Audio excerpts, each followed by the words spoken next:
जीवन बगिया ऐसी उलझी, फूलोगे कम कांटे ज्यादा, सिमटा जीवन डूबी सांसें। आना है तो अब भी आजा, यदि आपने अभी तक अंतिम अध्याय नहीं देखा है तो कृपया करके अंतिम अध्याय देखें। उसके बाद ही इस अध्याय में प्रवेश करें। बिना पिछला अध्याय देखे इस अध्याय को समझ पाना मुश्किल है। इसलिए पहली बार जब पूर्वी मनीषा के उद्गार पश्चिम में गए तो वे बहुत हैरान हुए, क्योंकि वे तो धार्मिक बातें नहीं मालूम पड़ती। ये तो बड़ी अराजक है। अगर आदमी से तुम यह भी कहते हो कि शत का इकट्ठा करना भी बीमारी है, तब तो आदमी को भटका दोगे। लेकिन उनकी व्याख्या की भूल है।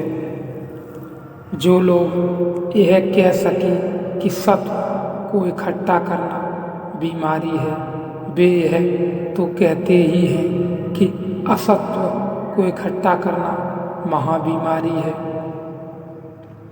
इकट्ठा करना बीमारी है तो सत्व तक इकट्ठा करो तो बीमारी हो जाती है, तो असत्व तो बीमारी है ही, उसकी बात ही करनी व्यर्थ है।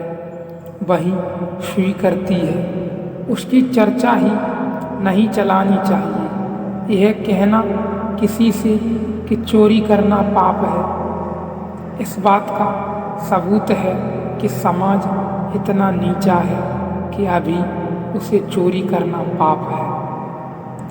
यह भी कहना पड़ता है, लेकिन अचोर होने का धम्म भी पाप है। यह कहना तभी संभव है जब समाज उसी सीमा के पार जा चुका है जहाँ चोरी का पाप होना तो सहज स्वीकृत हो गया।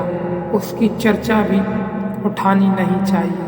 तो जब पहले दफा ईसाइयों ने उपनिषद पढ़े तो वे चकित हुए, क्योंकि कोई 10 कमांडेंट्स जैसी कोई चीज उपनिषद में नहीं है कि चोरी मत करो, दूसरे की स्त्री की तरफ मत देखो, व्यभिचार मत करो। तो उन्होंने कहा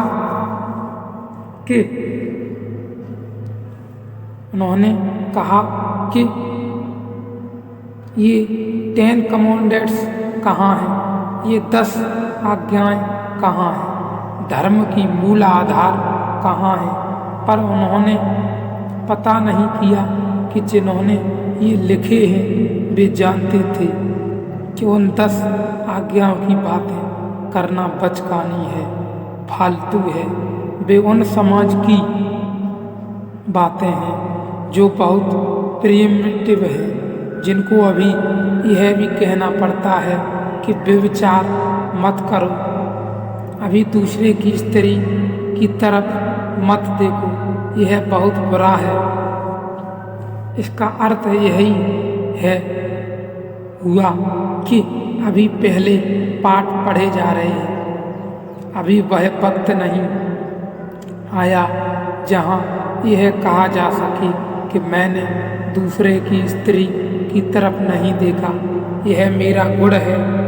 यह भी पाप है, यह गुण का बोध भी पाप है, क्योंकि यह भी अहंकार को ही सघन कर जाता है। सत्व भी रोग है, अच्छा रोग है, कहना चाहिए राजसी रोग है।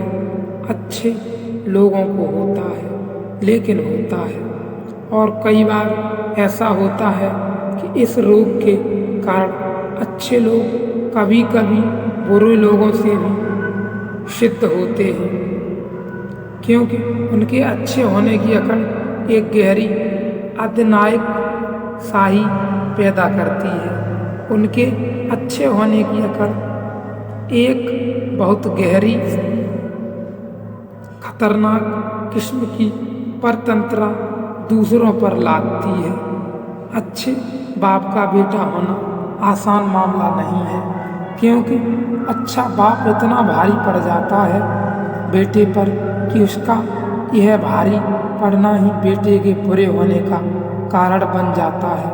अच्छाई की गुहार भी बुराई की तरफ आकर्षण बन जाती है, और अगर बाप इतना अच्छा हो कि बेटा अच्छाई में उसको पार न कर सके तो फिर बुराई में ही पार करने का उपाय रह जाता है। इसलिए अच्छे लोगों के अच्छे बेटे नहीं होते। उसका कारण बहुत गहरा, उसका कारण है गहरा, क्योंकि अच्छाई रोज रोज अरुचिकर हो जाती है।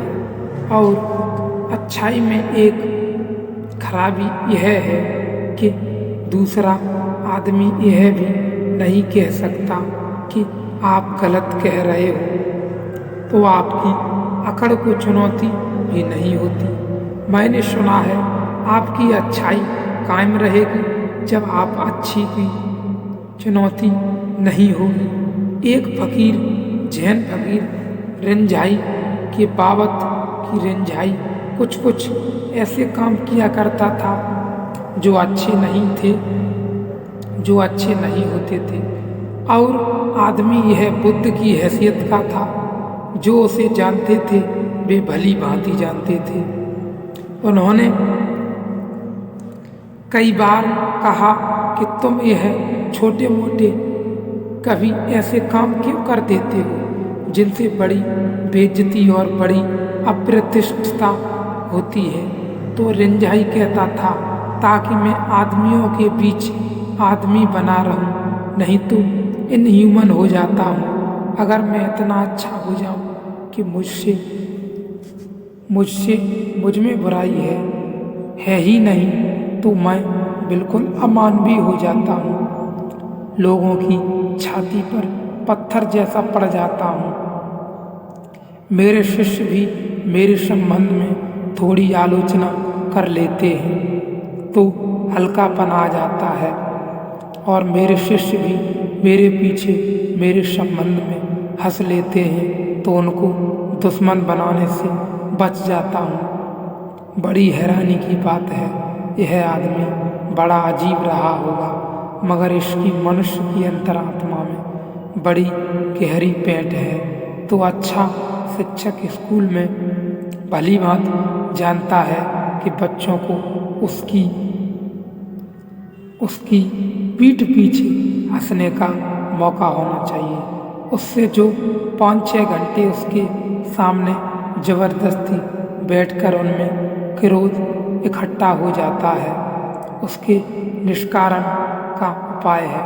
इसलिए अच्छे आदमी बहुत भारी पड़ जाते हैं, लेकिन वे भारी पड़ते हैं जब सत्व उनका रोग होता है, स्वभाव नहीं। जब ऋषि यह कह रहा है कि सत्व भी रोग है, तो वह यह नहीं कह रहा कि सात्विकी होना रोग है, वह यह कह रहा है कि सत्व का संग्रह और सत्व के साथ अहंकार का जुड़ना रोग है। मैं अच्छा हूँ, यह बोध रोग है, अच्छा होना रोग नहीं है। और जो आदमी अच्छा होता है वह इतना अच्छा होता है कि बुराई का भी सदा क्षमा कर पाता है, बुराई को भी सदा क्षमा कर देता है।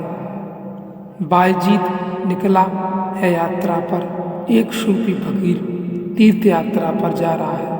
रमजान के दिन है, उपवास चलता है। बायजीद 100 सन्यासियों के साथ रहा। इस कहानी को अगले अध्याय में देखेंगे।